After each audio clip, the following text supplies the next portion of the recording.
Baker Tilly Costa Rica, parte de la red de Baker Tilly Internacional, ubicada en el top 9 de las mejores firmas de negocio en el mundo por International Accounting Bulletin. La firma ha trazado un ambicioso plan para avanzar en su estrategia comercial.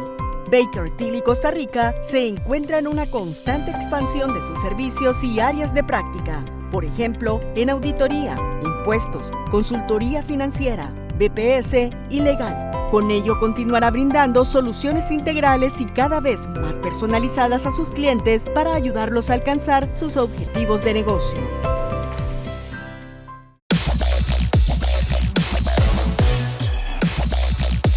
Impulsate y cambia las cosas. Marca la diferencia. Nosotros hacemos el resto. En la mejor U, Fidelitas. Impulsamos tu ingenio. Matriculate. Sabemos que te hace palpitar el corazón.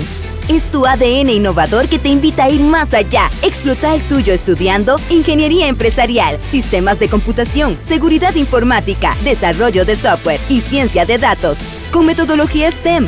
Fidelitas, la mejor U en Ciencias de la Computación. Matriculate. Bringing a good idea to life starts with a good design. Yeah, like that. But there's still a long journey before it can become a good product. That journey follows what's at the heart of many of today's devices.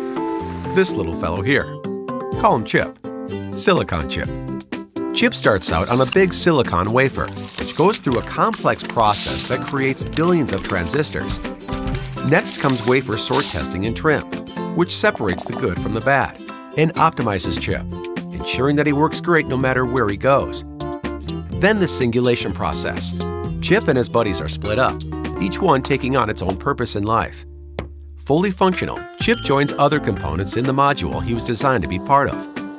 His module then connects with other parts, antennas, power, and other components, which are assembled by advanced robots to finally turn that good idea into a great product.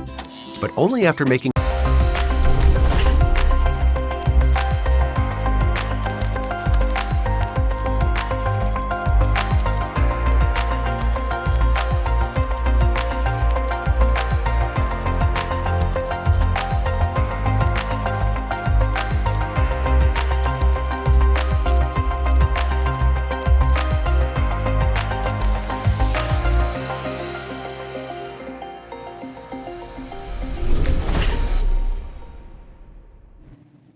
Hola, soy Eugenia Soto, editora de El Financiero, y les doy la bienvenida a este foro, donde vamos a discutir el tema de semiconductores. Vamos a analizar por qué este tema se ha vuelto muy importante en la escena nacional y cuáles son las oportunidades para Costa Rica y para su talento humano. Iniciamos agradeciendo a Baker Tilly, Evolution Free Zone, Universidad Fidelitas y Teradyne, presentadores de este espacio.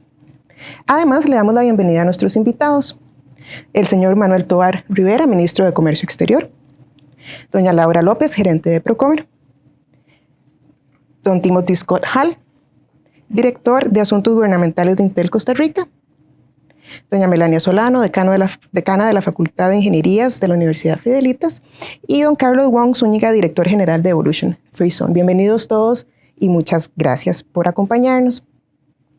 Vamos a empezar con las preguntas, una muy introductoria sobre, por qué estamos hablando tanto de semiconductores recientemente, cómo se abrió la ventana de oportunidad para que Costa Rica trate de atraer más inversión de la industria de semiconductores. Yo recuerdo cuando hace algunos años, cuando las operaciones de manufactura de Intel se retiraron de Costa Rica, entrevistábamos al máximo ejecutivo de Intel de esa época y le preguntábamos, ¿qué podía hacer Costa Rica para haber retenido de repente la operación de manufactura en ese momento? Y él nos decía, pues que nada, porque las fuerzas de las cadenas globales de producción simplemente empujaban el proceso hacia otra área geográfica, pero el escenario está cambiando.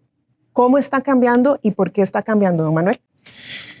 Bueno, encantado de poder participar en ese espacio con tan distinguidos amigos y colegas.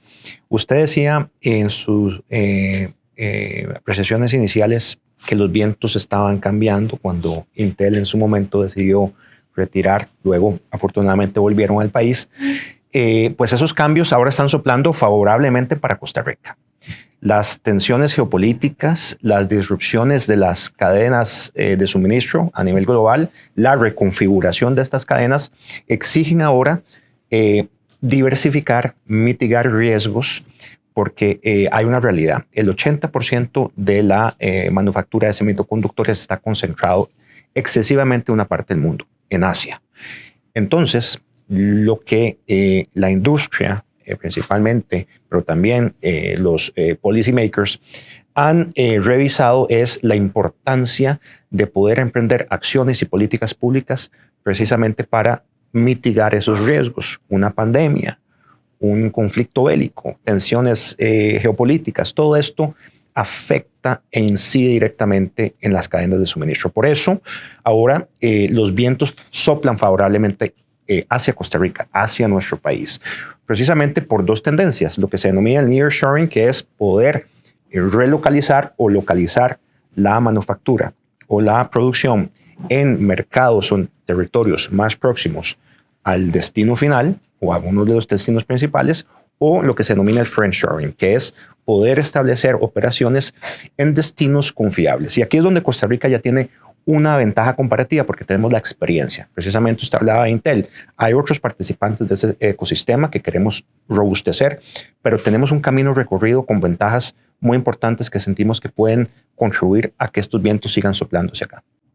Hablamos de tensiones geopolíticas, específicamente ¿de qué hablamos? Bueno, yo creo que para nada es un secreto que hay unas tensiones crecientes en el Estrecho de Formosa entre China y Taiwán, entre las Coreas. Por supuesto que hay unas tensiones tecnológicas entre las principales economías del mundo. Todo eso, pues, una guerra en Europa, las tensiones en el Medio Oriente, todo eso causa estrés a las cadenas de suministro. Y eso es lo que hace y exige que los policymakers podamos tomar decisiones para mitigar esos riesgos, para no encontrarnos en una situación cuando hay una disrupción que esto tenga un impacto al final de cuentas en la economía. Ahora, los Estados Unidos, mucho de esta ebullición que hay en torno a los semiconductores tiene que ver con una decisión de política de los Estados Unidos de seguridad nacional, incluso para ellos, de precisamente mover parte de esa producción que está focalizada en Asia hacia el hemisferio occidental, ¿verdad? Específicamente a ellos, por supuesto que les interesa Estados Unidos, ¿cierto? Pero dentro de la legislación que aprobaron para incentivar la producción de chips en los Estados Unidos, la CHIPS Act, viene ciertas provisiones que podrían beneficiar a Costa Rica o que ya están beneficiando a Costa Rica. Doña Laura, tal vez si pudiéramos hablar un poco de la CHIPS Act, ¿cómo puede Costa Rica sacar provecho de eso y hasta dónde lo hemos logrado? Bueno, efectivamente, este es un conjunto de beneficios para relocalizar las cadenas y hacer mucho más seguro y resiliente el proceso de producción. Entonces ahí hay sobre todo un énfasis en incentivos alrededor de la parte del talento humano. Y ahí es donde Costa Rica puede sacar mucho provecho de esta iniciativa. Ya hemos venido trabajando con ellos. Me parece fundamental resaltar que Costa Rica fue el primer país en ser anunciado como un aliado, pero además el primer país en reaccionar aceleradamente ante este anuncio. Es decir, fuimos el primer país en lanzar una hoja de ruta clara para desarrollar el sector. Y una parte fundamental de esta hoja de ruta es justamente el talento humano. Cómo vamos a trabajar en el talento humano y cómo toda la ley de CHIPS Act también impulsa la formación de talento, que es una parte fundamental para crear un hub en Costa Rica y en América Latina. Entonces ahí hemos venido avanzando alrededor de esto, no solo en la promotora de comercio, sino en todas las instituciones como el INA, como el MISIT, como el Ministerio de Trabajo, creando estrategias para facilitar la generación de talento alrededor de la industria de semiconductores. Y insisto en el talento porque esto es lo que históricamente ha puesto a Costa Rica en el mapa. Cuando hemos venido desarrollando diferentes industrias, sobre todo de altísima complejidad, ha sido el talento costarricense el gran diferenciador. Entonces, nuevamente surge una gran oportunidad para Costa Rica a desarrollar el próximo gran clúster de manufactura en nuestro país, y eso va a girar en torno al talento que tengamos y la oportunidad que podamos sacar ahora alrededor de CHIPS Act de formar ese clúster acá. Don Timothy, ¿por qué puede ser la industria de semiconductores especialmente atractiva para Costa Rica? Estamos además experimentando o viendo un mucha efervescencia en torno al uso de semiconductores. Hay chips en absolutamente todo, entonces se espera muchísimo crecimiento. Sí, doña Eugenia, primero, doña Melania, muchas gracias primero por el espacio y ahora pasar por esta transformación que hemos tenido en estos 27 años, que responde en parte a su pregunta. ¿Por qué Costa Rica? Tenemos 27 años de historia con la empresa de semiconductores más importante de los Estados Unidos. Entonces, ya eso nos da pie al por qué Costa Rica. La transformación que usted mencionaba, que sucedió en 2014, fue precisamente una transformación, no una salida de Intel, que fue en ese momento precisamente donde nos transformamos en el principal exportador de bienes hacia el principal exportador de investigación y desarrollo. Entonces, eso nos da pie a pensar por qué Costa Rica podría ser. Somos el único país en Latinoamérica que tiene experiencia comprobada en manufactura de semiconductores. Y nuestra operación no es solo eso. Tenemos servicios globales y también tenemos investigación y desarrollo. ¿Por qué este sector en particular? Usted lo dijo, los circuitos integrados o semiconductores están prácticamente en todo lo que tocamos y todo lo que vemos. Desde nuestros teléfonos hasta electrodomésticos, hasta los vehículos que manejamos. Y no estamos hablando del último modelo de los vehículos, ¿sí? Ya desde años atrás, justamente cuando vimos el impacto en la logística global por la pandemia, había manufacturadores de vehículos que no podían sacar sus carros porque no había suficientes semiconductores. Entonces, ahí es donde reside la gran oportunidad y es magnífico poder estar con desarrolladores de parques, con la academia, con Procomer y con el Ministerio de Comercio Exterior, trabajando para poder sacar mayor ventaja en esto. El señor ministro dio un dato que es importantísimo y que quizás debamos reiterar en este foro durante el espacio que tenemos. Hay una concentración importante de la manufactura de semiconductores en Asia. Esa concentración es de un 80% de la manufactura de semiconductores. Si lo dijéramos en algún dicho a lo tico, es 8 de los 10 huevos que tenemos están en Asia. Ahí es donde está la oportunidad unida a Chips and Science Act de poder rebalancear de una manera segura y resiliente la producción de semiconductores. No me voy a extender muchísimo más en esto, pero la cantidad de semiconductores que vamos a tener que utilizar cada día solo crece. Y para eso, para muestra un botón, inteligencia artificial generativa. Sin tener que decir ningún nombre en particular, con inteligencia artificial generativa la cantidad de datos que se requiere es tan masiva que únicamente se puede lograr a través de más y más y más semiconductores, más procesadores. Ahí es donde está mucha de la oportunidad que tiene Costa Rica con estos 27 años de experiencia en manufactura y en el caso nuestro también con investigación y desarrollo y servicios globales.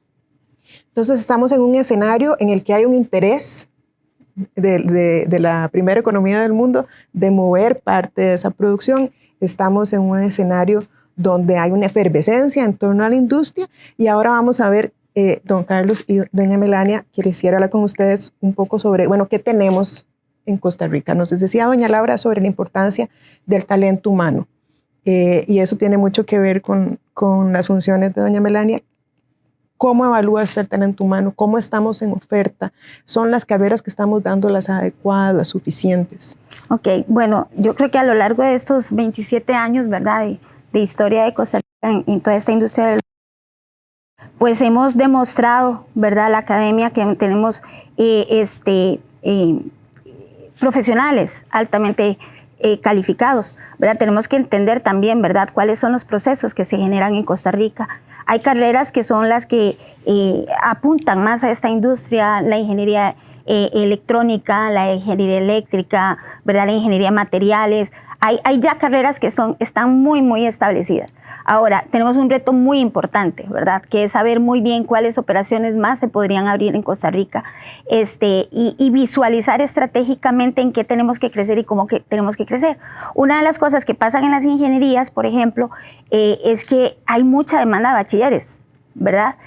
Nosotros mismos en la academia de repente vemos que pasar de un grupo de profesionales en bachillerato hacia licenciatura baja muchísimo. Encontramos que desde que los estudiantes están en segundo o tercer año de carrera ya están siendo empleados, ¿verdad? Por las industrias de alta tecnología.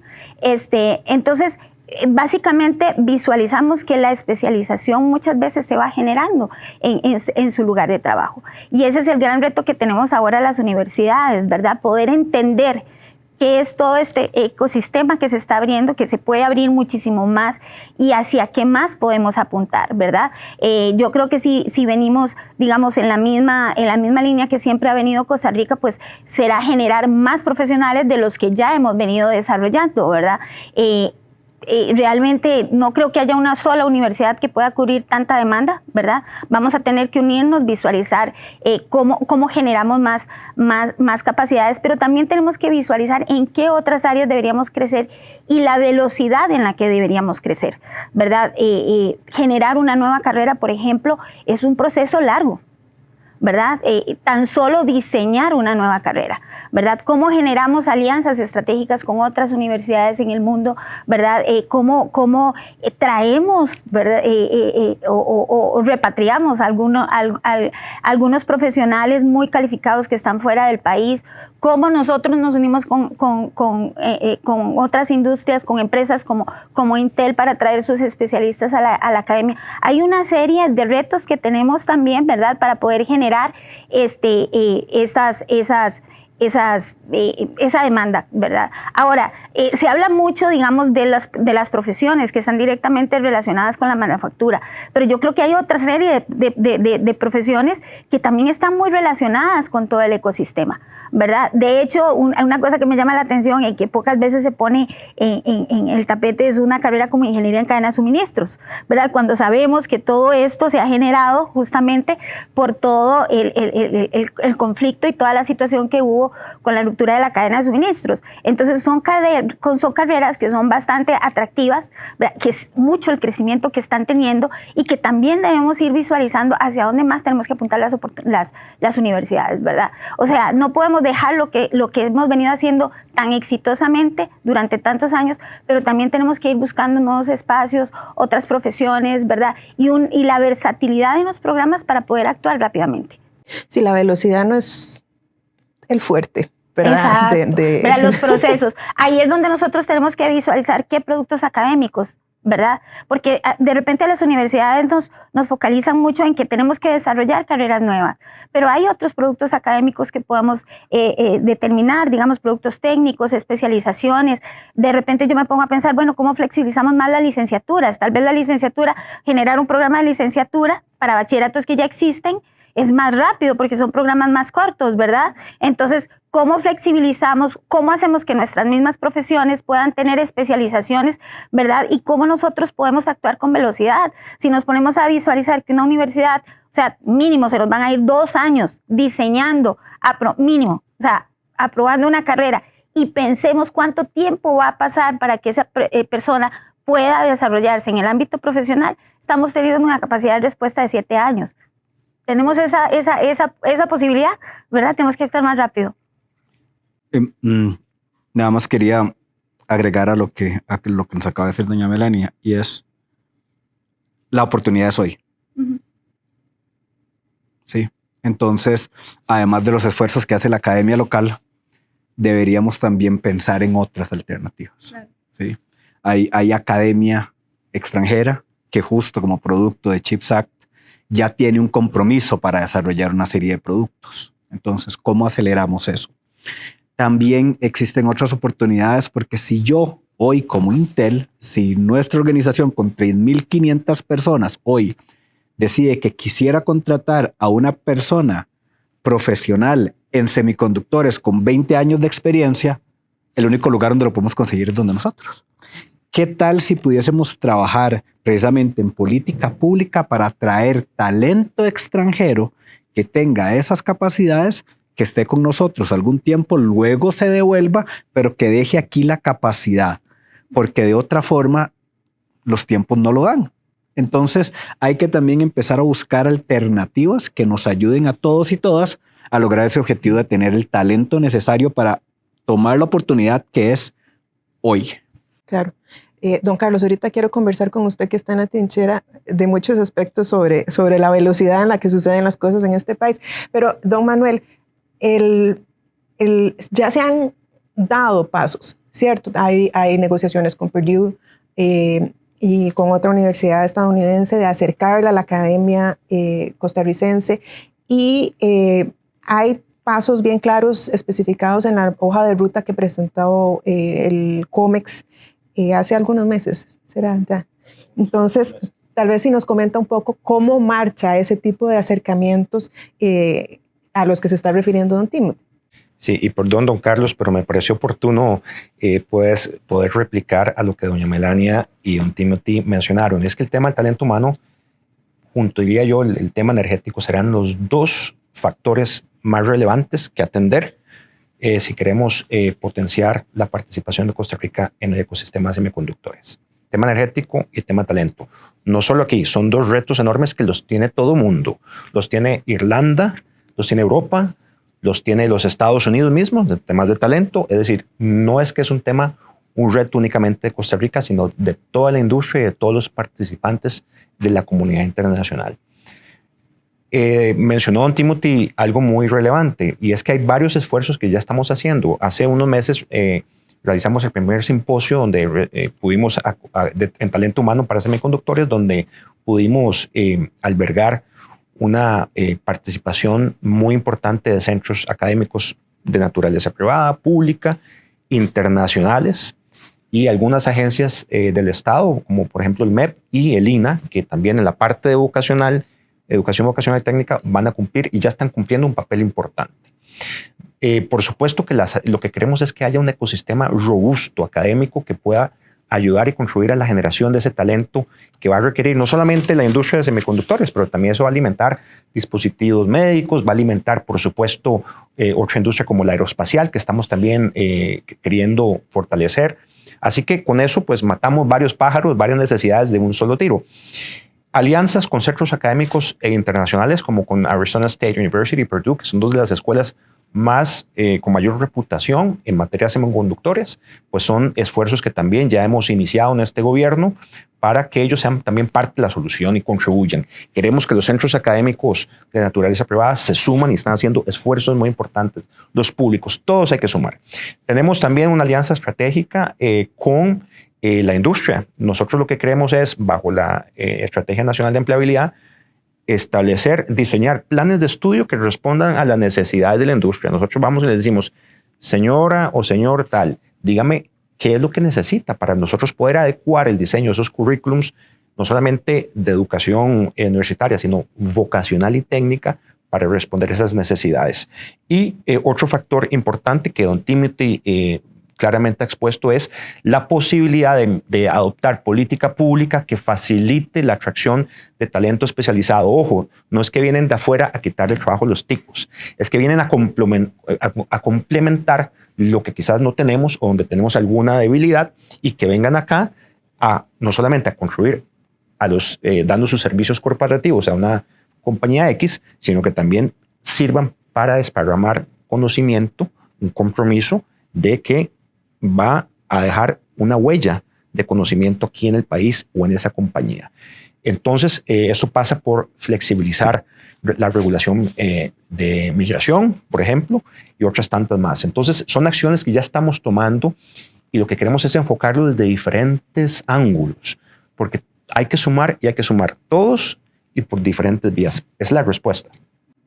Don Carlos, estábamos hablando un poco de la velocidad, ¿verdad? Y de qué es lo que tiene Costa Rica para competir. Ya don Manuel precisamente habló de uno de los grandes retos que es energético, ¿verdad? Y bueno, este año que ha sido especialmente polémico, ¿verdad? Ese tema.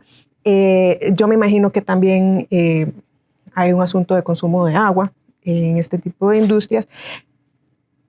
¿Cómo se mueve usted que está ahí en la trinchera de las zonas francas?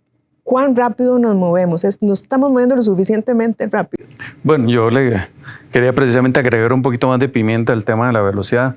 Timothy dijo, la oportunidad es hoy.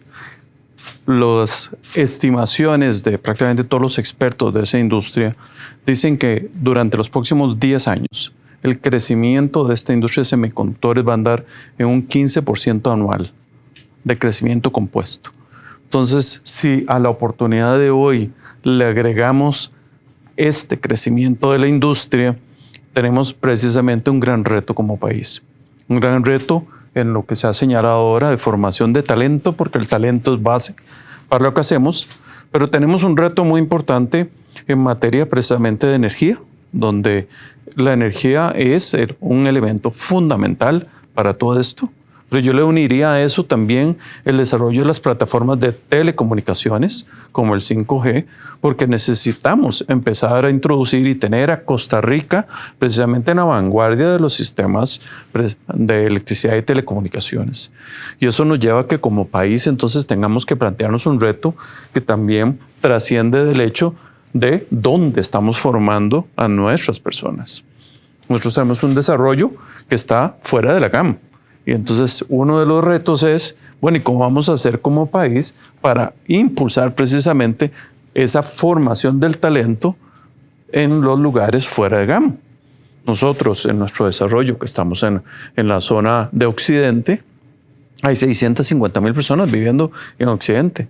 Entonces, ¿cómo apoyamos la formación del talento fuera de los recintos tradicionales que hemos tenido? Entonces el reto como país va por varios lados. Es un reto, bueno, tenemos una gran oportunidad primero que todo y debemos hacer un esfuerzo país para tomar una oportunidad que tenemos. Cuando empezamos dispositivos médicos hace casi 20 años, teníamos una situación donde teníamos poquitas empresas, eran 5 o 6 empresas y hoy en día el clúster ya está llegando a más de 100 empresas. Si lo vemos en lo que hoy tenemos en la parte de semiconductores, hay 14 empresas. Y una empresa tan representativa como Intel es realmente, como dirían, una bandera enorme que podemos utilizar. Y entonces el potencial de crecer que tiene este sector es enorme. Pero tenemos que verlo diferente. Porque en este caso, es un sector que está creciendo más rápido que dispositivos médicos. Es un sector donde el 80% de la producción está en Asia. Y entonces donde también tenemos que entender una dinámica mucho más compleja, donde hay actores muy grandes y hay una multitud de suplidores alrededor de este ecosistema que están precisamente en Asia, en Estados Unidos y en Europa, donde tenemos que hacer un esfuerzo por desarrollar toda esa industria de soporte.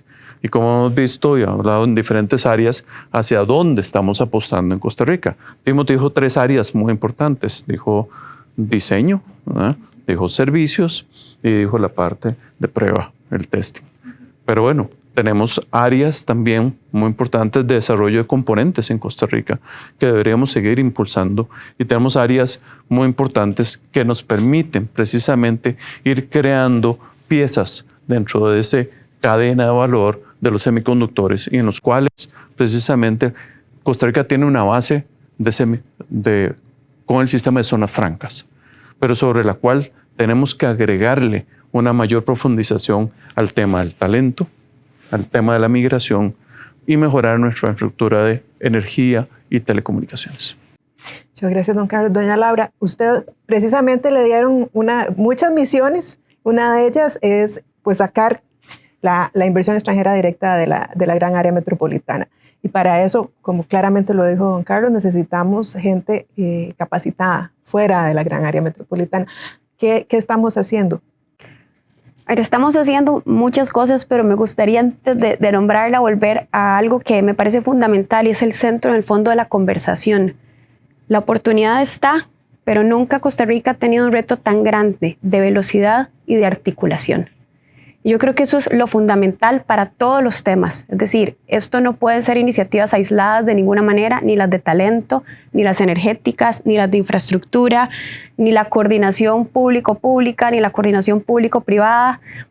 Hay una serie de variables jugando en la mesa y tenemos que conectarlas rápidamente. Y el mejor ejemplo de eso es el talento.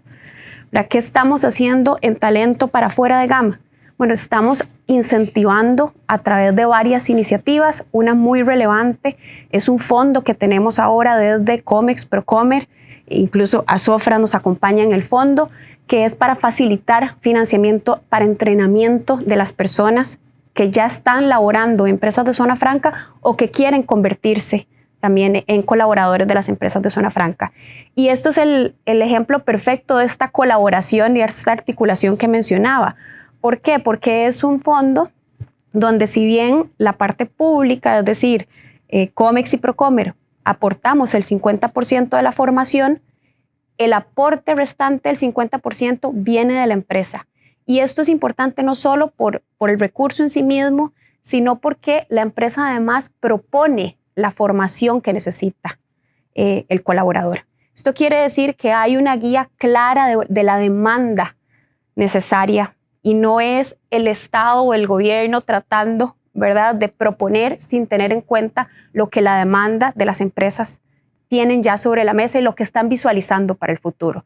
Entonces, este tipo de iniciativas que son una articulación entre el sector público y privado, pero que además es reaccionar en la inmediatez, es el tipo de iniciativas que tenemos que expandir a otros espacios, ¿verdad? La formación técnica, por ejemplo, la adecuación de las currículas, cómo lo hacemos de manera acelerada, pero siempre de la mano de lo que las empresas están viendo, guiadas por lo que las empresas mismas nos están diciendo que necesitamos, que también son maneras en que se ha estado trabajando desde las empresas con el INAH. Intel es un maravilloso ejemplo, no solo en ceder espacios para mejorar currículas, sino facilitar también herramientas e instrumentos para los laboratorios que permiten una experiencia del estudiante para estar listo cuando ingresa a las empresas.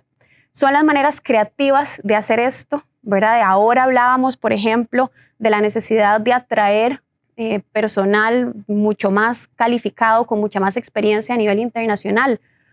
Hay una parte que es personas extranjeras y hay otra parte que es la diáspora costarricense, ¿verdad? Y cómo volvemos a atraer personas que están afuera, que han sido altamente formadas, que no han regresado porque no han tenido los espacios para regresar, y qué significan los incentivos que tenemos que poner sobre la mesa para atraerlos. Más allá de los temas migratorios, que son fundamentales, cómo estamos viendo incentivos de investigación y desarrollo que van a hacer que personas que ahora están fuera del país regresen a trabajar en Costa Rica y sean parte de este dinamismo que estamos trabajando. Entonces, iniciativas como este fondo que le comento es una de las primeras que estamos lanzando para reaccionar de manera inmediata. Solo este año tenemos $3 millones dedicados a este tipo de iniciativas y estamos con toda la intención de ampliar esos fondos y hacerlos cada vez más ágiles. Aquí hemos venido mejorando, haciendo mejoras en el tiempo cada vez que lanzamos una iniciativa. En el cortísimo plazo lanzamos la primera en noviembre, recibimos recomendaciones de empresas de cómo mejorarlas, ajustamos, volvimos a lanzar una en junio y ahora en agosto lanzamos una tercera todavía más flexible porque entendemos que esto hay que hacerlo ahora y hay que hacerlo sin lugar a dudas de la mano con el sector privado. Y como digo, el reto me parece de articulación es grande, pero sobre todo porque no podemos olvidar o descuidar el crecimiento de otras industrias. Y lo comentaba ahora don Carlos, ¿verdad? Semiconductores crece aún más rápido que dispositivos médicos, pero dispositivos médicos viene creciendo a doble dígito. Eso significa la necesidad de más personas, de alta formación, de demanda energética, de infraestructura. Entonces, como país tenemos el reto de generar y tomar esta gran oportunidad sin descuidar el crecimiento que tenemos en otros sectores. Y ahí, nuevamente, la inmediatez y la articulación es fundamental. Hemos estado hablando mucho de formar talento, pero tal vez es bien importante, don Timothy me ayuda a ubicar a Costa Rica dentro de esta cadena de producción de los semiconductores? ¿Dónde es que estamos nosotros y dónde podríamos ampliar esa participación? Esa es una muy buena pregunta que, de nuevo, nos permite ubicarnos y que también nos permite sentirnos orgullosos y orgullosas. ¿Sí?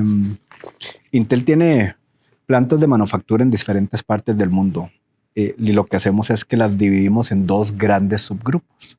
Los fabs, que son donde se crean las obleas de silicio.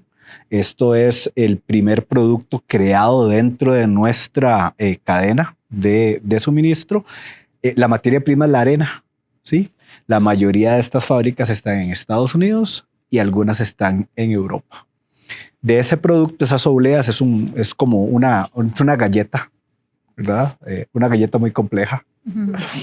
Esa galleta muy compleja se corta en una serie de cuadritos que, para los que tenemos un poquito más de experiencia en la vida, se ve como un rollito de las cámaras 110, ¿sí? Como un rollito de eso se ve, y eso es lo que recibimos en Intel Costa Rica y en las otras plantas de manufactura que tiene Intel de ensamble y prueba. ¿Por qué decía que es una razón para sentirnos orgullosos? Si bien en el 2014 se tomó la decisión de que esa parte salía del país, en el 2020 decimos Costa Rica. ¿Pero por qué Costa Rica? Porque estábamos listos y para aquel momento ya tenemos 17 años de experiencia de manufactura de semiconductores. Todas las otras plantas de ensamble y prueba que tiene Intel, todas están en Asia. La única que existe de este lado del mundo es la de Costa Rica. Eso es una oportunidad gigantesca. La mayor parte de los semiconductores para servidores, el producto más complejo de la corporación Intel, se hace desde Costa Rica. Para las personas que nos están viendo y escuchando, el servidor lo estamos usando sin darnos cuenta. Cada vez que nos conectamos a una red social, muy probablemente nos estemos conectando a un servidor que fue manufacturado, empacado y distribuido desde Costa Rica. Entonces, ahí es donde estamos en este momento. Pero en 2014 Intel, después de ese movimiento, también hizo un crecimiento importante en investigación y desarrollo, que esto es movernos hacia la izquierda en la cadena de valor, más complejo todavía que lo que ya hacíamos. ¿Por qué es importante destacar esta parte? Porque a como vamos avanzando precisamente en tecnologías megatendencias como la inteligencia artificial, este trabajo que hace la academia va a tener que ir también reenfocándose, porque hay muchas de las labores que son repetitivas que van a empezar a ser realizadas por equipos. Ahora, esto no significa el desplazamiento de talento, significa la evolución del talento. Entonces, es donde vamos a necesitar más personas capacitadas en estas megatendencias para empezar a utilizar las fábricas del futuro. Ahora, doña Laura mencionaba muy bien que Intel no simplemente se queda viendo los toros desde la barrera. Nosotros nos metemos al redondel y bailamos con el toro. Y es entonces los equipos que donamos a centros académicos, precisamente para que las personas estudiantes tengan esa experiencia vivencial. Y hace 3 años lanzamos en conjunto con el Ministerio de Educación Pública la primera especialidad en inteligencia artificial. Porque desde nuestra trinchera vemos hacia dónde tenemos esa gran oportunidad como país. El señor ministro y doña Laura lo decían. El principal activo de Costa Rica es su gente. En la gente hay que seguir invirtiendo para que estén preparados y preparadas para afrontar estas oportunidades y salir adelante. En el 97, nunca nadie decía Intel se va a ubicar en Costa Rica. Para aquellos que conocen la historia, ni siquiera estábamos en el top 5, mucho menos en el top 3 de países. Y a mí me pasa muy frecuentemente, casi seguro que a doña Laura y al señor ministro también, cuando van a Sudamérica y hablan con alguien, siempre le echan en cara, porque Intel está en Costa Rica y no se vino para... Eso es una clásica. Así que ahí es donde estamos ubicados. Ahí es donde podríamos crecer. Las oportunidades están y con estas 4 personas que me acompañan creo que tenemos un común denominador de entender que la oportunidad es ahora. Voy a hacer una pregunta a don Manuel y después voy con doña Melania a hablar un poquito sobre los perfiles, o sea, los nombres de las carreras, para que la gente se lleve una idea bien específica. Pero antes, don Manuel, para poner un poco en perspectiva en las ambiciones de Costa Rica y las expectativas de la gente. De repente la gente está pensando, bueno, vamos a tener 3 o 4 fábricas de manufactura de microprocesadores y eso es el éxito. ¿Qué es lo que estamos buscando? Claramente todo es posible y el cielo es el límite. Yo creo que Costa Rica es un país, una nación, una sociedad, somos una familia que ha demostrado que cuando cuando soñamos y queremos aspirar a proyectos muy ambiciosos, los hemos conseguido. Prueba de ello ha sido el proceso, por ejemplo, incorporación a la OCDE, cuando hace varios años Costa Rica levantó la mano, muchos aquí y allá cuestionaron la capacidad del país de poder emprender un proceso tan ambicioso para llegar y centrarnos ahí con las naciones, una comunidad muy afín que promueve valores de apertura de mercado, desarrollo inclusivo, sostenible. Y yo creo que Costa Rica, bueno, decíamos, en Intel y en tantas otras disciplinas como en el deporte, para hablar un poco de fútbol. Es decir, Costa Rica es un pequeño país, diría, pero con enormes ambiciones y con enormes historias de éxito. Claramente aspiramos en materia, ya aterrizando el tema de semiconductores, pues sí, aspiramos no solamente a tener más Inteles, una mayor ampliación o otra fab más de Intel acá, o de otras compañías. La competencia siempre es bienvenida, pero también los suplidores, que también son una parte muy importante. Nosotros no, lo que queremos es, en primer lugar, poder propiciar el arribo de oportunidades para los costarricenses de empleo. Y aquí hay oportunidades para todos, desde ingenieros en sistemas, desarrolladores de software, etcétera, hasta técnicos y guardas, cocineros, conductores, todas estas actividades nobles, oficios nobles que también son parte de la cadena. Mantenimiento también. Entonces, aspiramos no solamente a traer más más manufactura, más servicios, más investigación y desarrollo, pero también suplidores, porque esos van a poder satisfacer la demanda de los insumos que estas compañías están acá y que son, al final de cuentas, más empleos para los costarricenses. El decreto de interés público que hemos firmado junto al presidente de la República precisamente va en ese sentido, a propiciar y poder concentrar los esfuerzos de política pública para potenciar la participación de Costa Rica en semiconductores.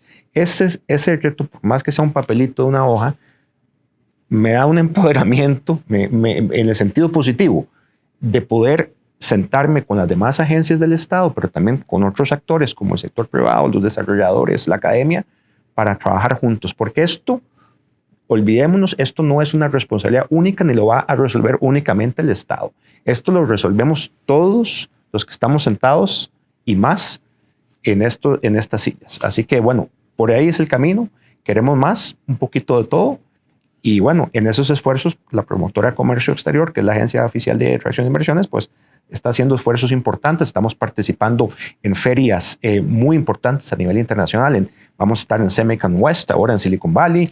Hemos estado recientemente pues, en Oregon, hemos estado en Europa, en giras en Asia y el Pacífico, y vamos a continuar con nuestros esfuerzos de proyectar el país, la propuesta de valor país en el mundo, y estoy seguro que cosas buenas van a venir.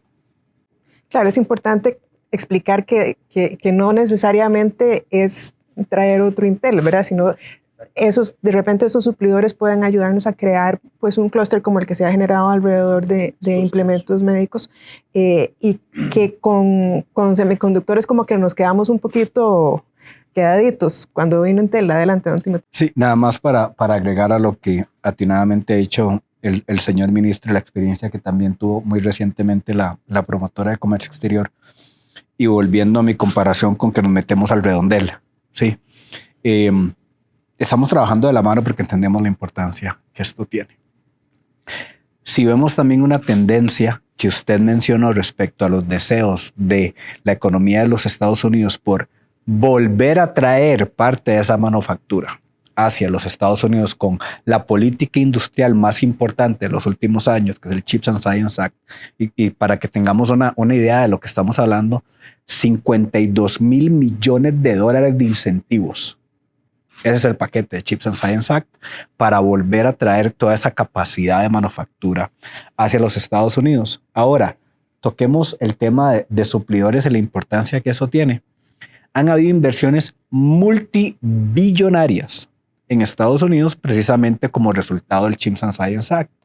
Si esos proveedores decidieran venir a Costa Rica, decidieran venir a Latinoamérica, no únicamente sirven al país, sino que generan un ecosistema en la región que nos hace mucho más fuertes. Entonces, quizás aquí el llamado es a no necesariamente pensar en si somos competencia o no somos competencia, sino ver cuáles son las capacidades, o como nos enseñaban cuando estábamos en la universidad, cuáles son las ventajas competitivas de cada uno de los países, porque cuando se anunció Costa Rica como primer socio de los Estados Unidos, después se anunció Panamá. ¿Será ideal que los dos estemos buscando traer el mismo tipo de industria, o ellos con su gran capacidad logística podrían mejorar en esa área y nosotros seguir en manufactura, investigación y desarrollo? Qué bien pensar en una idea de ese gran corredor de semiconductores en la región de las Américas. Entonces, el tema de suplidores toma mucha relevancia. Así que aplaudimos los esfuerzos por participaciones en ferias como estas y el haber aceptado la invitación que hizo nuestro CEO al presidente de la República y a parte importante de su gabinete de participar en el primer Intel Supplier Summit. Esto es un evento en donde le damos premios a los mejores suplidores que tiene Intel. Nunca un gobierno había estado sentado ahí. Fue el gobierno de Costa Rica que por primera vez en toda la historia estuvo ahí en Oregon aprendiendo lo que pasa y compartiendo con suplidores de semiconductores. Así que importantísimo. En esa misma línea, porque yo estoy convencida de lo que dice Timothy, es una visión más de ecosistema en lo que tenemos que pensar. Es un poco lo que Procomer ha venido también posicionando a nivel internacional. Hemos estado en Asia recientemente en una gira, volvemos la próxima semana porque además tuvimos un maravilloso recibimiento. Cuando pusimos el nombre de Costa Rica sobre la mesa, hubo varias empresas que volvieron a ver interesadas. El espacio que hemos tenido con Intel, con muchas empresas que hemos venido trabajando que ya están en Costa Rica, entendiendo los suplidores necesarios para desarrollar la industria. Y eso es una gran oportunidad y estamos metidos de cabeza detrás de esa oportunidad, entendiendo también la experiencia que Costa Rica tiene en eslabones de alto valor, ¿verdad? De investigación, de testeo, que además es donde Costa Rica siempre se ha posicionado en las industrias complejas, en la parte de mayor valor agregado. Y ahí vamos a seguir trabajando.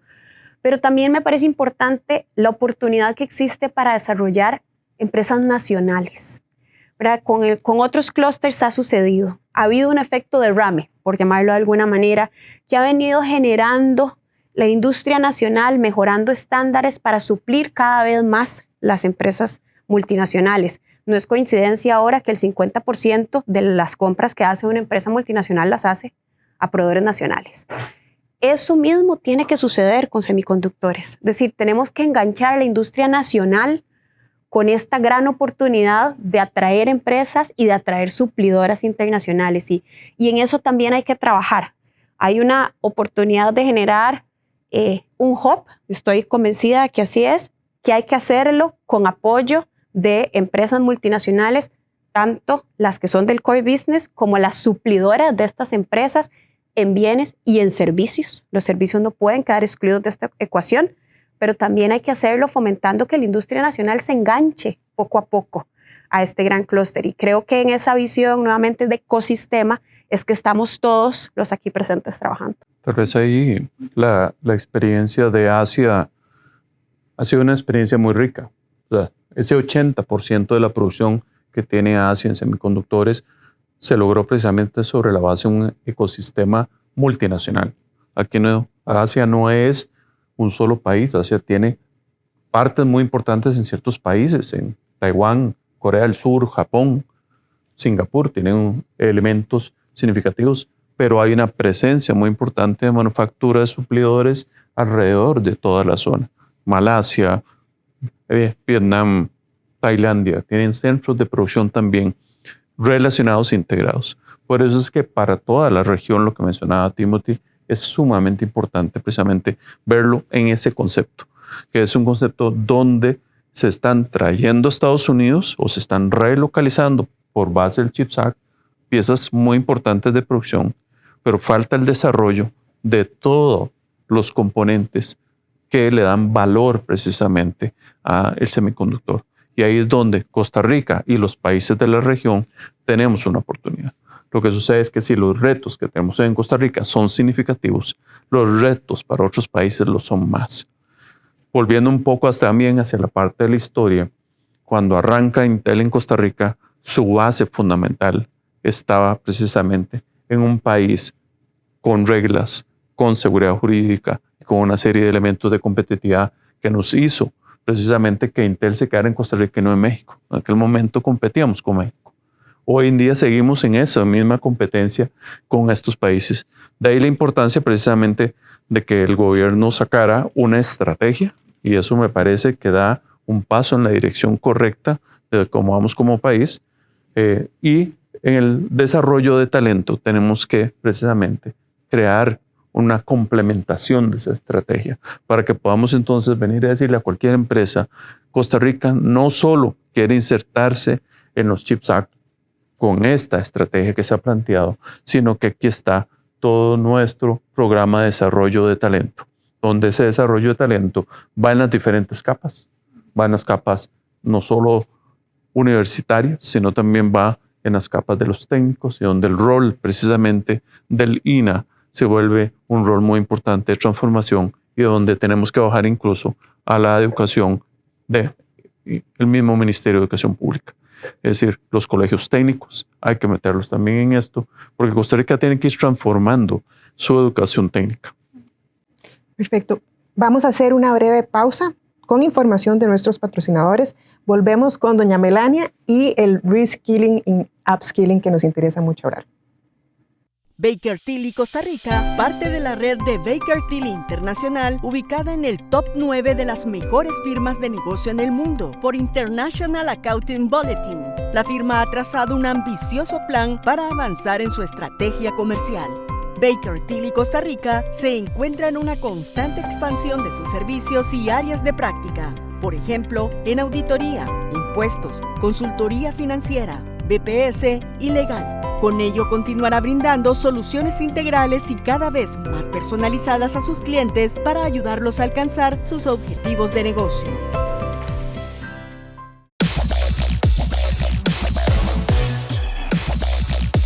Impulsate y cambia las cosas. Marca la diferencia. Nosotros hacemos el resto. En la mejor U, Fidelitas. Impulsamos tu ingenio. Matriculate. Impulsate y cambia las cosas. Estudia en tu propio horario y desde cualquier lugar, en modalidad virtual. Fidelitas. Impulsamos tu ingenio. Matriculate. Bringing a good idea to life starts with a good design. Yeah, like that. But there's still a long journey before it can become a good product. That journey follows what's at the heart of many of today's devices. This little fellow here. Call him Chip. Silicon chip. Chip starts out on a big silicon wafer, which goes through a complex process that creates billions of transistors. Next comes wafer sort testing and trim, which separates the good from the bad and optimizes Chip, ensuring that he works great no matter where he goes. Then the singulation process. Chip and his buddies are split up, each one taking on its own purpose in life. Fully functional, Chip joins other components in the module he was designed to be part of. His module then connects with other parts, antennas, power, and other components, which are assembled by advanced robots to finally turn that good idea into a great product. but only after making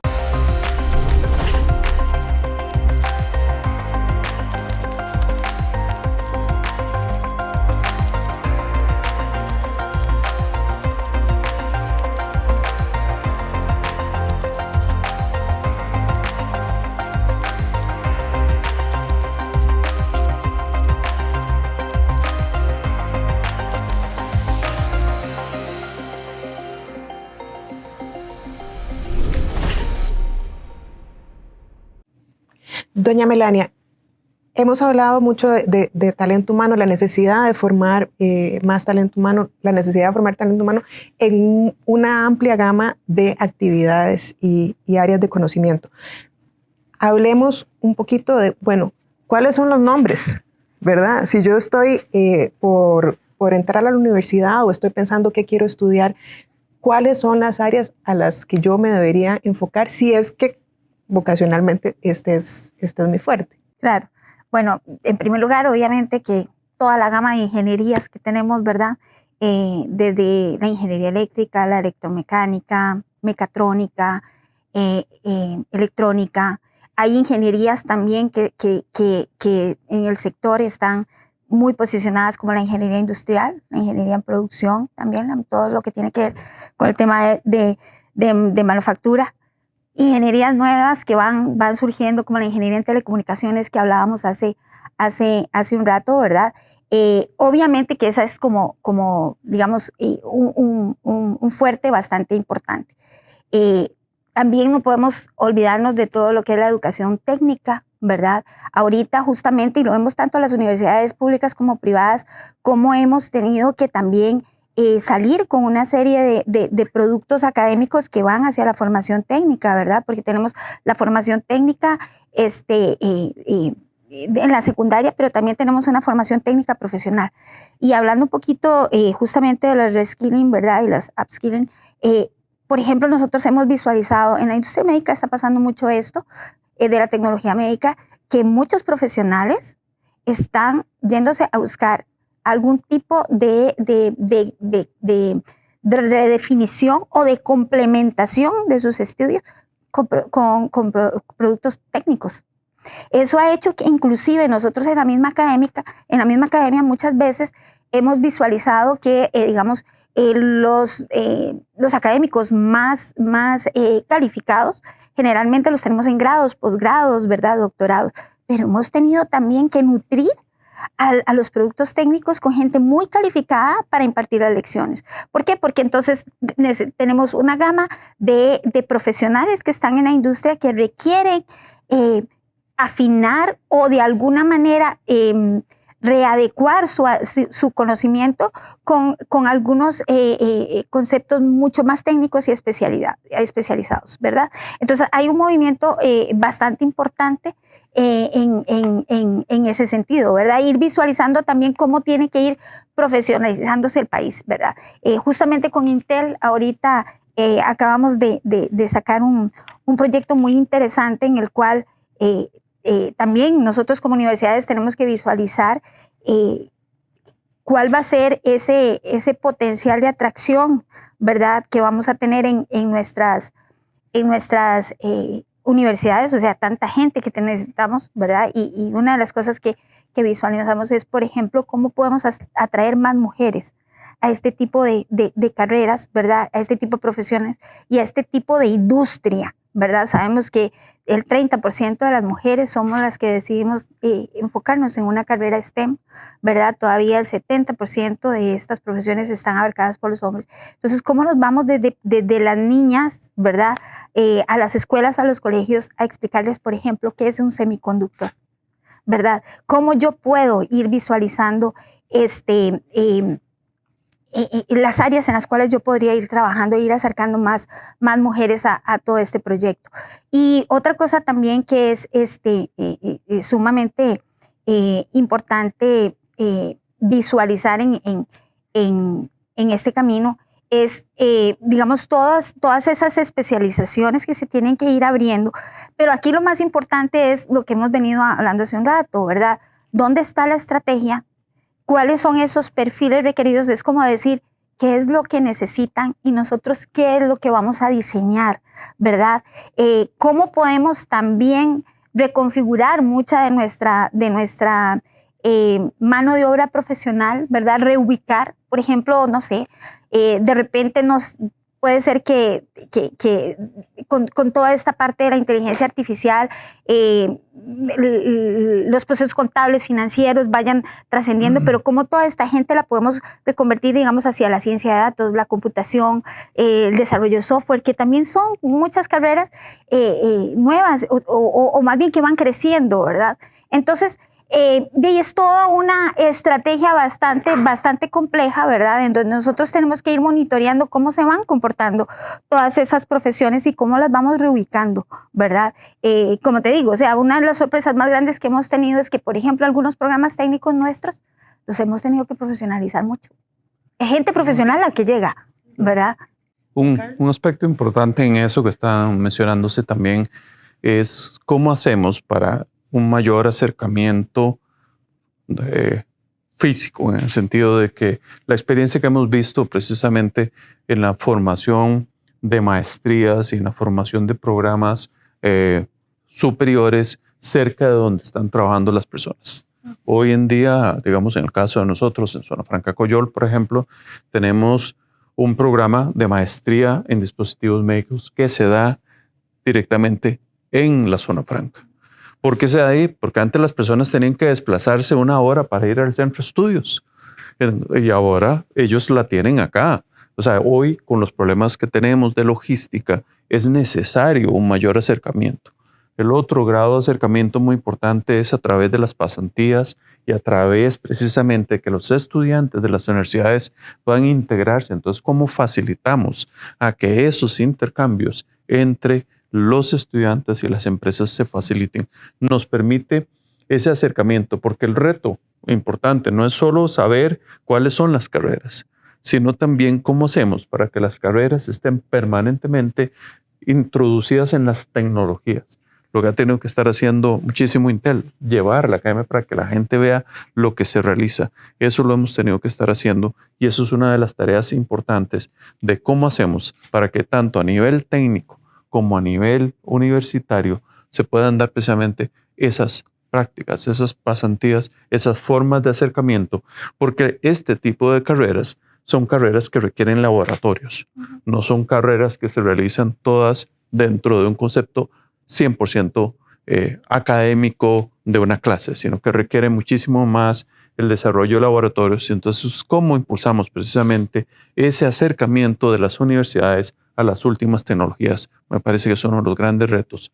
Y cómo lo acercamos también a los centros de producción. Y eso es el otro gran reto. Don Timothy y después doña Andrea. Sí. Vamos a ver, como lo denomina nuestro CEO Pat Gelsinger, estamos en la economía del silicio. Él le dice el siliconomy.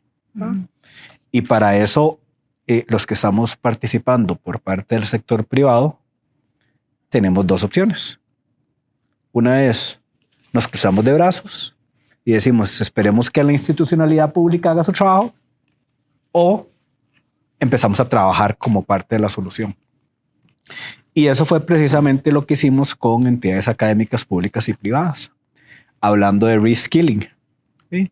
Con el Consejo Universitario de Investigación de Intel abrimos un fondo concursable por decenas de miles de dólares en las que las universidades públicas o privadas podrían hacer una propuesta para cerrar una brecha en un área específica. Entonces, ahí están los fondos, vengan las propuestas. Una vez que sea la propuesta, la mejor propuesta, se lleva los fondos para desarrollar la currícula y esto se da en varios países. Costa Rica fue el primero en Latinoamérica en hacerlo. Pero bueno, eso era un poco más de orgullo. Y la idea no es únicamente crear la currícula, sino que también este centro académico que gana ese concurso tiene que tener el primer grupo de personas graduadas.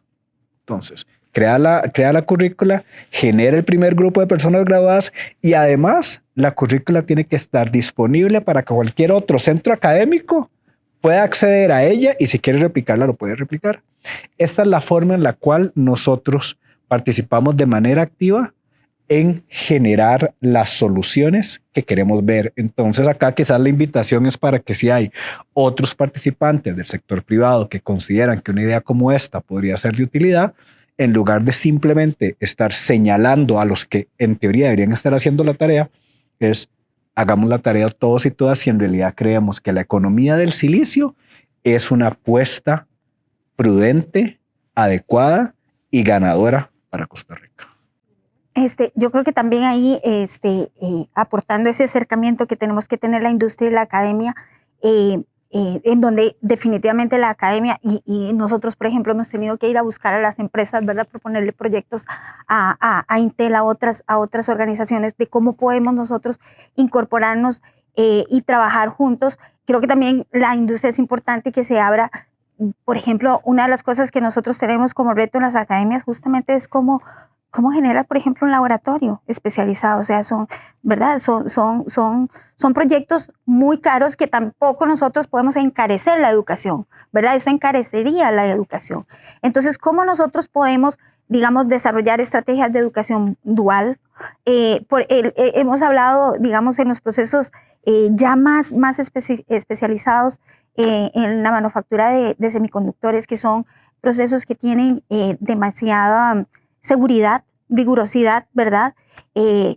Hablábamos un día, estábamos conversando cómo, por ejemplo, nosotros desde la inteligencia artificial podríamos desarrollar, diseñar esos procesos, ¿verdad? Y hacer experiencias inmersivas en la educación para que los estudiantes desde cualquier parte del mundo puedan entrar en una planta desde una experiencia inmersiva, ¿verdad? O sea, nosotros como academia también tenemos que renovarnos mucho, tenemos que acercarnos y visualizar cómo nos acercamos más, no solamente a la industria, sino a las poblaciones. Tenemos que salir también del GAM, ¿verdad? Tenemos que llegar, ahorita lo estamos viendo, la pandemia acercó muchísimos estudiantes fuera del gran área metropolitana. Y muchas de las cosas que nos hemos visto como reto ahorita, después de que pasó la pandemia, es cómo volvemos a la presencialidad cuando tenemos tanta gente fuera, ¿verdad? Y dice, no puedo ir a San José. Entonces hemos tenido que invertir muchísimo en educación virtual, en educación en línea, ¿verdad? En cómo hacemos de los laboratorios una experiencia también para que quieran volver a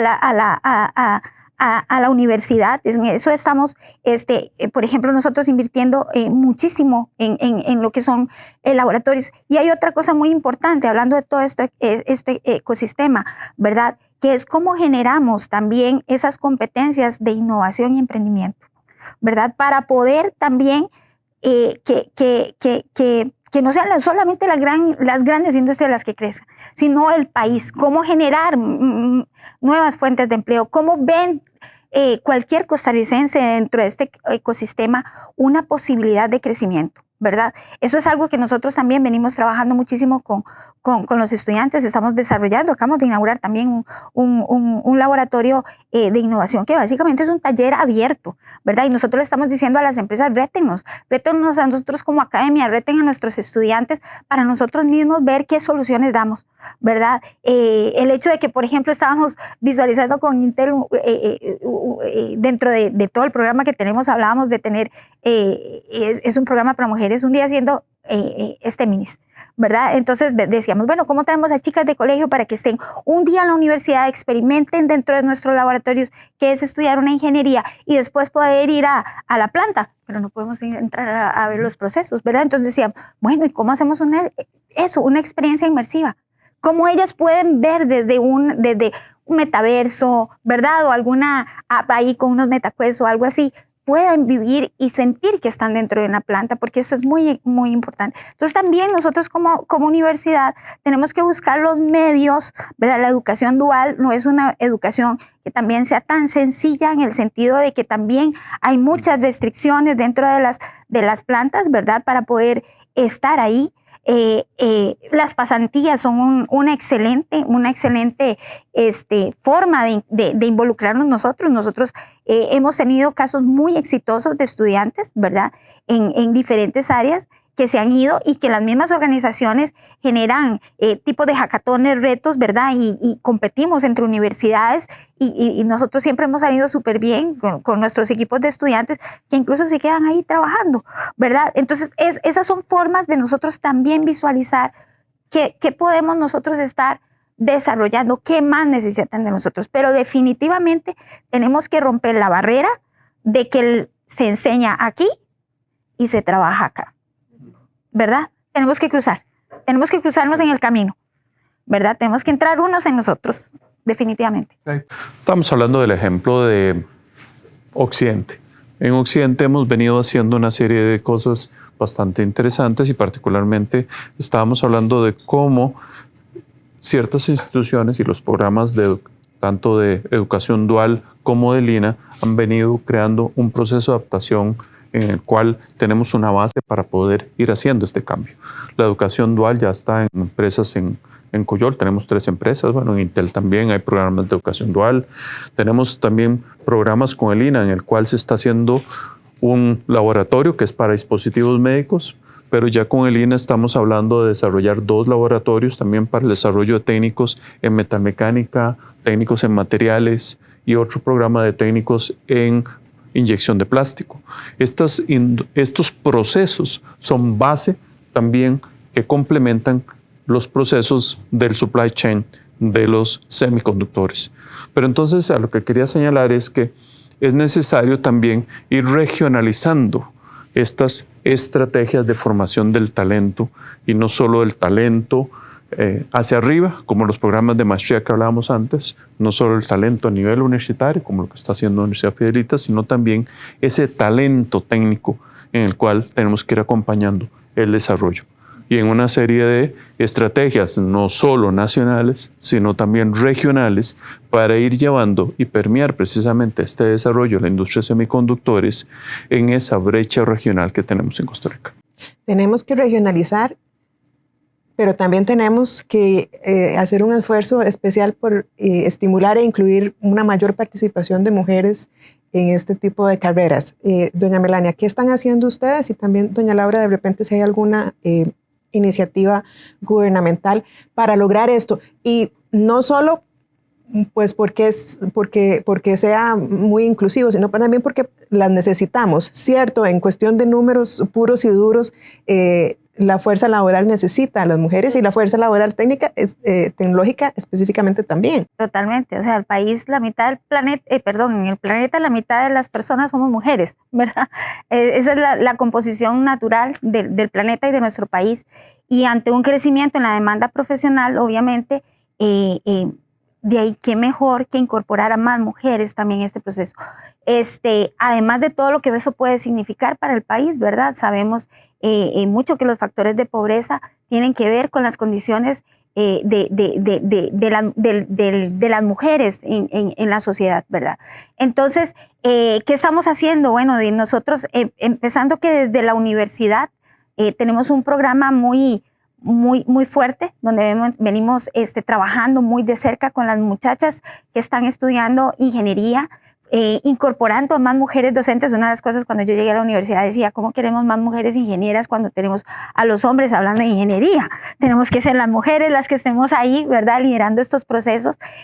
Hay un liderazgo femenino importante en las ingenierías en la universidad, pero nos hemos salido, ¿verdad? Nos estamos yendo a los colegios, nos invitan mucho al equipo de mujeres que lideramos los procesos académicos a que vayamos a los colegios a hablar de nuestros roles como ingenieras, y ahora en iniciativas como la que tenemos con Intel, salir a colegios y a escuelas a que las niñas y jóvenes experimenten lo que puede ser una carrera STEM, ¿verdad? No solamente hablarlo, porque sí hablamos de la parte vocacional, pero es muy importante entenderla y sentirla, ¿verdad? Entonces nosotros hemos creado una serie de workshops, de talleres muy concretos, donde vamos y les explicamos a las chicas, por ejemplo, no sé, alguna teoría de electromagnetismo y cómo esto se puede aplicar a la producción de la energía y todas estas cosas, pero de una manera muy tangencial, muy vivencial, ¿verdad? Que le perdamos como ese miedo a las matemáticas, a las físicas, a las químicas, ¿verdad? Sí vemos, nos ha pasado ahorita en los hackatones que venimos participando, la participación de las mujeres, a pesar de que tenemos carreras con más hombres que mujeres, está llegando al 50-50. O sea, las mujeres se están atreviendo se están atreviendo a poner sus proyectos, sus ideas, a prototipar, a diseñar, ¿verdad? Tenemos por ejemplo, somos la primera universidad privada que tiene un grupo de aeroespacial liderado por una mujer, por una de nuestras estudiantes que además está haciendo una pasantía en Alemania, está estudiando desde Alemania, ¿verdad? Y aquí dirige un equipo que va para el Congreso Mundial de Ingeniería Aeroespacial, con 2 ponencias, ¿verdad? Entonces estamos viendo que hay un semillero bastante importante y que la mujer también se la está creyendo, y ese reto, ¿verdad? Lo estamos viendo ahorita, cómo ir, y es lo que estamos haciendo, saliéndonos de la universidad. Así como nos estamos yendo para la industria, pues estamos saliendo a los colegios y a las escuelas. Sí, quizás destacar el tema acá de que sí, es lo correcto, pero también es lo necesario, ¿sí? Ya lo mencionaban en temas de estadísticas, pero, a ver, hay que empezar a romper paradigmas, ¿sí? El primero que se rompió por las capacidades que tiene esta persona fue que la primera persona gerente general de Intel en Costa Rica es una mujer, ¿sí? Una mujer que, con las condiciones que ofrece una compañía como la nuestra, crió a sus 2 hijas mientras trabajaba en Intel, y cuando en un momento tuvo que decir, bueno, tengo que trabajar medio tiempo, entonces se acomodaron las cosas para que trabajara un medio tiempo, luego se reintegró y ahora es nuestra gerente general. Ahí, esto es de nuevo, volviendo al tema de ecosistema, alrededor de la persona estudiante hay un ecosistema, y este ecosistema tiene como principales influenciadores a los profesionales en orientación, a las personas docentes y a papá y a mamá o persona encargada. Hay que trabajar en todo ese círculo para empezar a romper los paradigmas de la ingeniería no es para una mujer. Porque nosotros hemos tenido cientos de casos donde es el papá o la mamá la que le dice, no, esa carrera no es para mujeres, porque se imagina una cosa diferente de lo que es una ingeniería. Entonces, desde ahí hay que arrancar, que sí, que nos tomará 2 generaciones quizás, pero si no arrancamos hoy, entonces será mañana en 2 generaciones o pasado mañana en 2 generaciones. Debemos arrancar de una vez, romper paradigmas y saber que lo hacemos no únicamente porque es lo correcto, sino porque hay una necesidad imperiosa, y además de que si queremos que toda la población se beneficie de las tendencias tecnológicas, toda la población debe aprender de esas tendencias tecnológicas. Y aquí es muy importante, no es obligar a alguien a que escoja una carrera, es mostrarle el abanico de opciones que tiene, y que de acuerdo con su afinidad, su deseo, conociendo las oportunidades laborales, diga, mira, tal vez me gusta esta o me gusta la otra. Entonces, solo quería aportar esa parte porque ese círculo de influencia es importantísimo.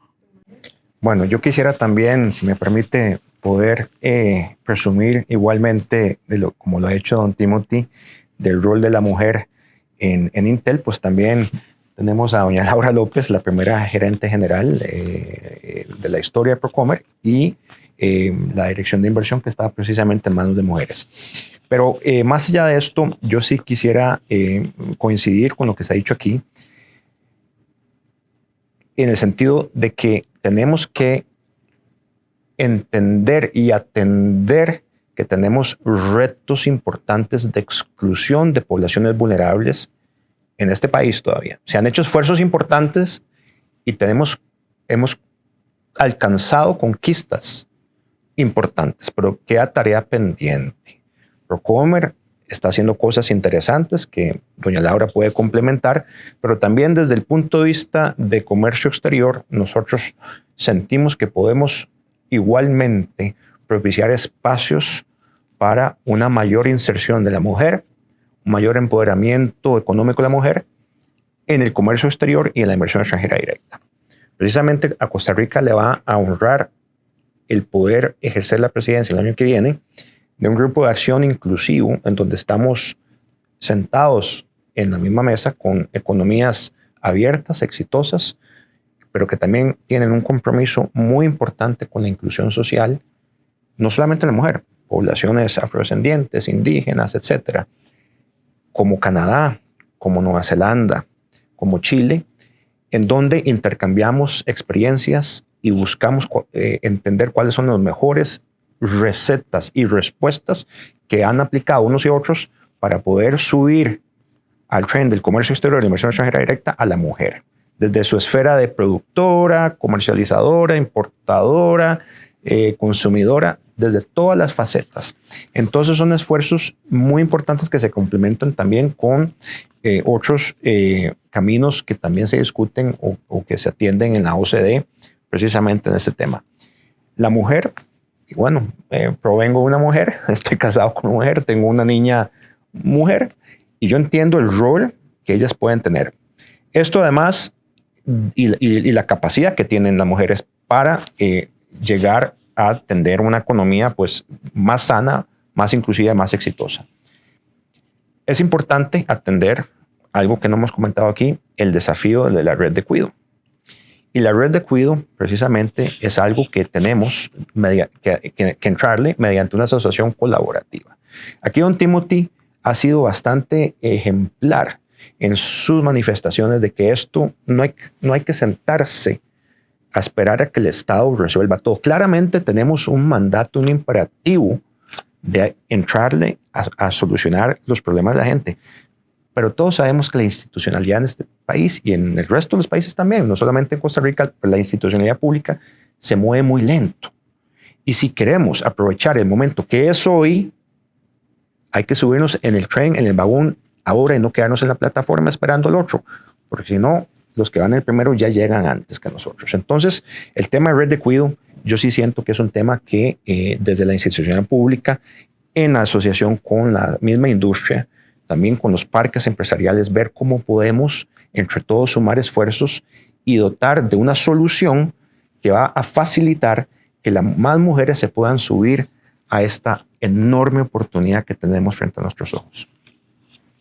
Sí, era un punto que yo quería tocar porque me parece fundamental y agregar un actor del que no hemos hablado, los gobiernos locales. ¿Cuál es el rol del gobierno local para facilitar muchas de estas variables que hemos comentado, ¿verdad? Para facilitar, regionalizar centros de formación, iniciativas de emprendimiento más dirigidas a mujeres para empezar a poner la semillita desde ahí, que esas son iniciativas que no parten solo de la parte académica, parten de la parte cultural, ¿verdad? Para que la mamá y el papá de las próximas generaciones no digan esa carrera no es para mujeres. Parte también de estas alianzas y ojalá, y es una iniciativa que estamos apenas peloteando entre empresas, gobierno central, las instituciones a cargo de red de cuidado, gobierno local y Procomer. ¿Cómo amarramos estas instituciones para ofrecer más opciones de centro de cuidado cercanas a las comunidades y a las empresas? Entonces, todas estas políticas complementarias son fundamentales. Otro tema que a lo largo de los años en Procomer hemos entendido es que a veces las instituciones hacemos iniciativas y las difundimos sin pensar si esa manera de difundir la información está llegando a las mujeres. Si la estamos difundiendo en los canales correctos, con el lenguaje correcto, para que las mujeres vean esa oportunidad dirigida a ellas también. Y en eso también hemos trabajado, porque va más allá de que nosotros de alguna manera le demos más puntaje o alguna priorización cuando concursa una mujer por los fondos que cuando un hombre, que también lo hacemos. Pero el mensaje tiene que llegar antes, tiene que llegar la oportunidad de concursar a la mujer para que quiera tomar la acción. Tiene que haber un asesor que le apoya en los horarios en que puede entrar a hacer su aplicación. Todas esas que son pequeñas cosas que podemos desde las instituciones, tanto académicas como las que ofrecemos oportunidades, como desde las empresas, ir ajustando para facilitar el camino a que las mujeres accedan a las oportunidades que estamos poniendo sobre la mesa. Por supuesto que esas acciones, políticas complementarias, transporte, centros de cuidado son fundamentales, pero también hay otras cosas que creo que podemos trabajar en conjunto y más bien aprovecho el espacio para poner sobre la mesa que hagamos esta iniciativa conjuntos. Solo en esta conversación ya mencionaron dos mujeres que serían de gran inspiración para otras mujeres.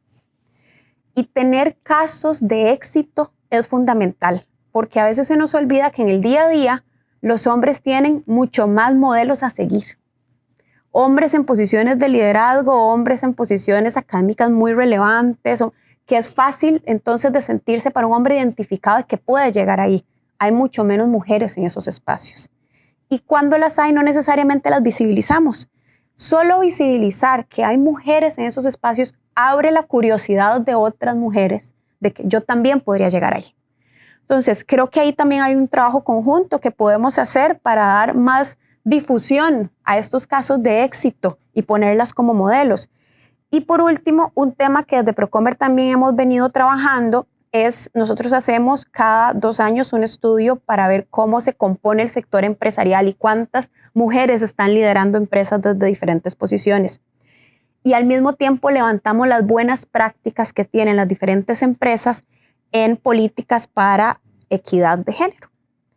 Y eso lo podemos compartir con otras empresas, porque desde que te dan un medio tiempo, cuando estás en un proceso de crianza de tus hijos, hasta que te facilitan estudios, hasta que hay una guardería cerca, hasta que, ¿verdad? Un montón de iniciativas que van abriendo espacios para que más mujeres no solo entren a las carreras, trabajen en esos puestos, pero además no deserten cuando son mamás. Entonces, todo esto, como lo hemos venido hablando, nada puede ser iniciativas aisladas. Todo tiene que ser un buen complemento de acciones. Vamos a hacer un cambiecito de temática porque ya vamos en la recta final de este foro y hablamos de que pues sería muy bonito coordinar y que se haga un corredor tecnológico centroamericano, latinoamericano, sería muy bonito, pero también es cierto que al final de cuentas, cuando una empresa va a tomar una decisión de dónde instalarse, competimos, ¿verdad? Entonces, don Manuel y doña Laura, ¿con quién competimos y cuáles son nuestras fortalezas y nuestras debilidades frente a esa competencia? Nosotros publicamos una nota y se identificaban sobre todo a México y Brasil como los más desarrollados, digamos, en América Latina en el tema de semiconductores. Competimos no solamente con México y Brasil, competimos también con el sureste asiático, competimos con Europa del Este, competimos con Irlanda, es decir, la competencia es global. Y aquí es importante que nosotros no solamente reafirmemos el tipo de país que somos, un país comprometido en salvaguardar la seguridad jurídica, los derechos humanos, en salvaguardar la esencia del país que somos, pero también profundizar en algunas políticas que quizás en los últimos años han sido tímidas, como por ejemplo la apertura comercial. Cuando hay economías que se están cerrando, este gobierno de Costa Rica ha impulsado quizás una de las mayores o más ambiciosas agendas comerciales. Hemos concluido con Ecuador, con los Emiratos Árabes Unidos, tenemos en el pipeline alguna negociación con Israel, aspiramos a ser miembros del Acuerdo Transpacífico, donde hay 2 economías muy importantes que se mencionaron aquí, como Japón, la única economía del G7 con quien Costa Rica no tiene un acuerdo preferencial, pero también ahí está Singapur, Malasia, participantes muy relevantes en esta cadena de semiconductores. Podemos también pensar en un corredor de semiconductores que trascienda no solamente a la región, podemos pensar en integrarnos más a Japón, con los Estados Unidos, como lo han hecho también Estados Unidos con Malasia, con Filipinas y con Japón. Pensar en un corredor también con las economías de Norteamérica. Por eso también aspiramos, porque nos sentimos diferentes. Hemos evolucionado como economía y como país, como sociedad, desde que negociamos el CAFTA.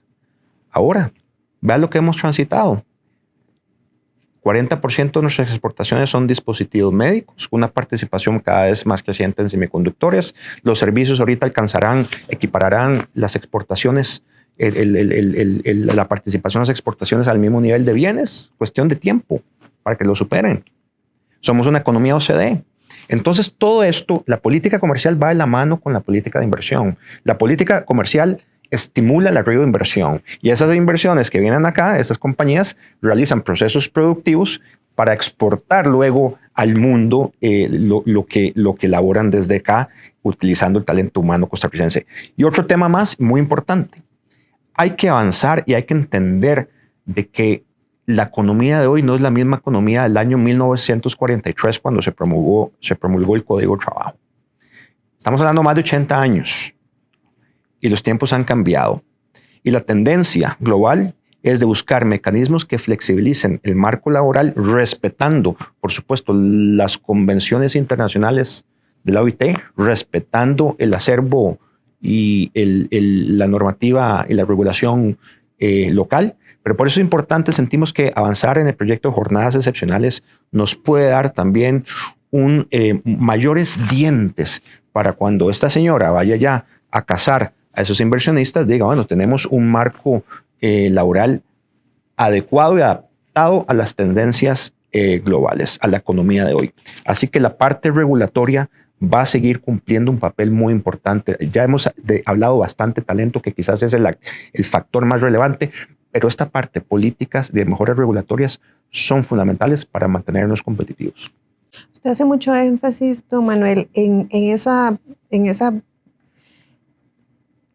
en la forma en la que se percibe Costa Rica como un país en que se respeta la seguridad jurídica, un país democrático, un país que respeta los derechos. ¿Por qué eso es importante para el comercio? Para la hora en que una empresa va a decidir dónde se va a poner sus operaciones con respecto a otros elementos como, qué sé yo, el salario de los trabajadores o la disponibilidad del fluido eléctrico. Bueno, es muy sencillo. Es que al final de cuentas usted no va a ir a depositar sus ahorros producto de su trabajo en un lugar donde no se sienta con confianza. Usted quiere ir a operar e invertir. Estas compañías realizan esfuerzos financieros muy importantes, gastos, desembolsos, inversiones muy importantes por establecerse en un determinado país. Y ellos en su matriz corporativa, cuando hacen esa comparación Costa Rica versus Eslovenia o qué sé yo, cualquier otro país, ellos dedican importantes puntos a que ese país, ese socio, es un socio confiable que le va a respetar las reglas de juego. Claro que sí, un país en paz, no un país que está en una zona regional conflictiva, pues todo eso suma, todo eso suma. Obviamente nosotros queremos paz y seguridad internacional y en el mundo, pero todas estas situaciones que están pasando, y con eso cierro la intervención que hice al inicio, de las tensiones geopolíticas, pues el vivir en un oasis como lo es Costa Rica, verdaderamente es una ventaja comparativa. Doña Laura, puntualmente, a usted que le toca la operación cacería, ¿cuáles son los nombres que nos interesan? De empresas. Bueno, nos interesan muchos tipos de empresas. No quisiera ponerle nombres y apellidos. Lo que sí quisiera decir es que estamos tratando de capturar empresas, tanto del core business como suplidoras, tanto en la manufactura como en los servicios, porque nuevamente todo eso es relevante. Estamos poniéndole un foco muy importante a Asia. No es coincidencia que estemos constantemente visitando la región y posicionando el nombre de Costa Rica agresivamente en esa región del mundo, y lo estamos haciendo porque la propuesta de valor país es adecuada para ese tipo de región y para este tipo de empresas. ¿Por qué? Por supuesto que la seguridad jurídica es fundamental y ha sido y sigue siendo una de las banderas que nos separa, digamos, de los países de la región. El talento, que ya hemos conversado, es fundamental también y nos vuelve atractivos, pero hay un tema que no hemos tocado y en que Costa Rica es referente, y eso tenemos que sacarle muchísimo provecho, que es la sostenibilidad. Costa Rica ahí encabeza la lista en el mundo. Y la industria, y Timothy no me deja mentir, empieza a valorar cada vez más el tema de la sostenibilidad. Esa ventaja nos pone en la conversación para todo tipo de empresas, y en este sector de semiconductores nos vuelve un oasis, como decía el ministro. Entonces yo creo que eso es relevante. Y por último, como país pequeño, que a veces lo vemos como una desventaja, tenemos la gran ventaja como una economía pequeña que podemos ponernos de acuerdo mucho más rápido. Estamos a una llamada de distancia para coordinarnos y adaptarnos aceleradamente a lo que las industrias necesitan. Yo creo que la combinación de estas cosas es lo que nos ha permitido competir con México en otras industrias de altísimo valor, cuando ellos están más cerca, cuando tienen mucho más mano de obra, cuando tienen mano de obra incluso más barata que nosotros. Y nosotros seguimos estando a la cabeza en otras industrias de alto valor porque tenemos este paquete. reforzar el tema de la seguridad jurídica, fundamental, es la primera pregunta que nos hacen cuando vamos a cazar a diferentes partes del mundo, Asia sobre todo.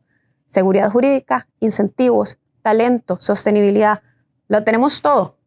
Ahora el asunto es que hay que hacer los ajustes acelerados y la combinación perfecta para tomar esa oportunidad. Entonces, yo diría que esto no es un tema de nombres y apellidos, es un tema de vamos a ir a hacer pesca, ¿verdad?, específica, pero también al mismo tiempo apuntando hacia la luna encontraremos las estrellas, porque es que nos interesan mucho del ecosistema.